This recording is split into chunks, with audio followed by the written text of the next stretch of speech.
Dear students, today we will discuss the structure of coordination compounds. To explain the structure of coordination compounds, we can use a number of theories which are valence bond theory, crystal field theory, ligand field theory, and molecular orbital theory. Here we will discuss only valence bond theory. This theory was developed by Linus Pauling in 1931. The valence bond theory satisfactorily explains the structure and magnetic properties of a large number of coordination compounds. The salient features of the theory are: the central metal atom or ion has the required number of vacant orbitals for accommodating the electrons donated by the ligands. The number of vacant orbitals is equal to the coordination number of the metal ion for a particular complex. The vacant orbitals may be s, p, d, and f. These vacant orbitals undergo hybridization to form same number of hybrid orbitals.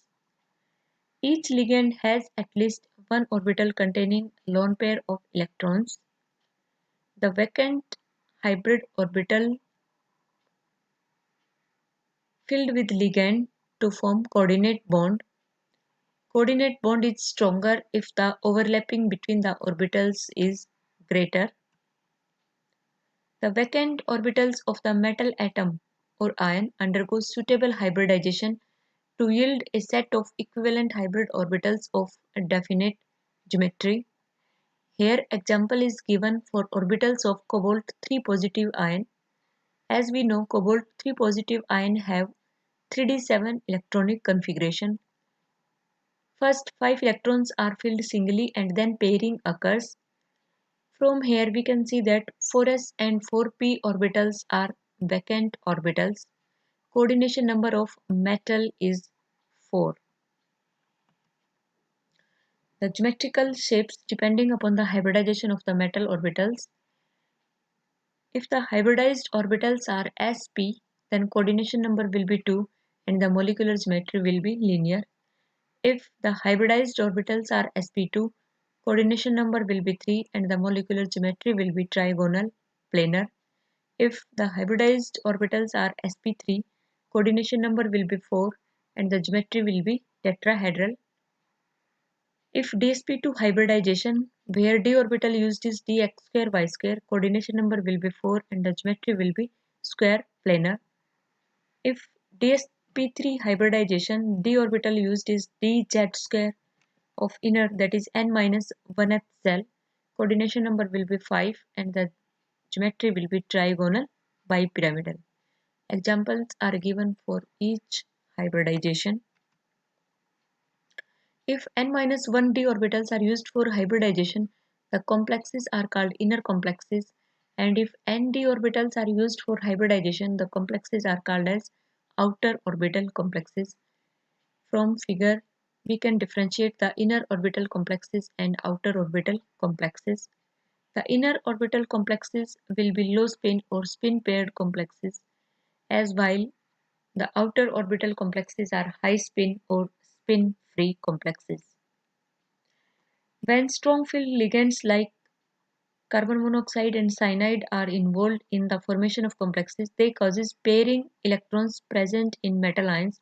This process is called as spin pairing. Structure of complexes compounds based on valence bond theory: nickel tetracarbonyl, tetrachloronickelate 2 ions, tetracyanonickelate 2 ions, hexafluorocobaltate 3 ions, and hexaamine cobalt 3 ion.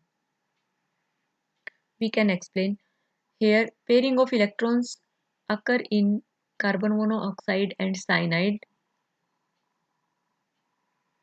and here in cobalt plus 3 when ammonia is ligand also pairing occur, while in chloride and fluoride there will be no pairing.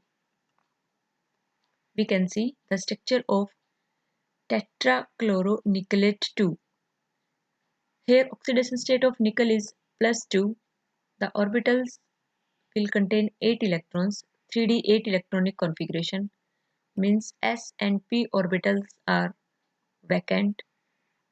From chemical formula we can see that there will be 4 chloride ions which overlap with 4 orbitals of nickel. That's why sp3 hybrid orbitals will get 4 pair of electrons from 4 chloride ions, and the hybridization will be sp3, and it is high spin complex because no spin pairing will occur.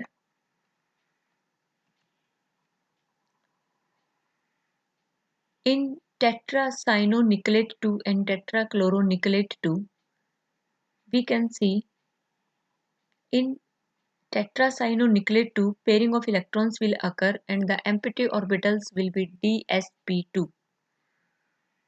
In these orbitals, cyanide ions will donate lone pair of electrons and the geometry will be square planar, while in tetrachloronickelate 2 sp3 hybridization, that is tetrahedral geometry, will occur.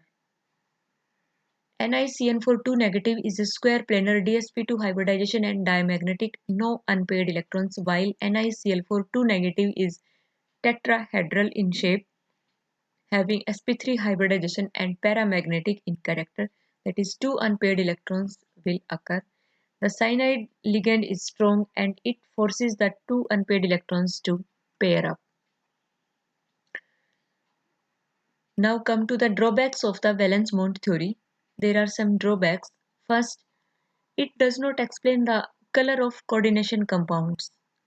Second, it cannot explain magnetic behavior based on geometry. Third, it does not explain why some complexes are called inner and others are called as outer for the same metal in the same oxidation state. It fails to predict the exact geometry of the complexes with the coordination number 4. That is, in some cases it shows tetrahedral geometry while in some cases it shows square planar geometry. This theory also does not distinguish a weak field and strong field of ligand. And the last will be it cannot predict exactly the tetrahedral and square planar structure of 4 coordinate compounds. Thank you.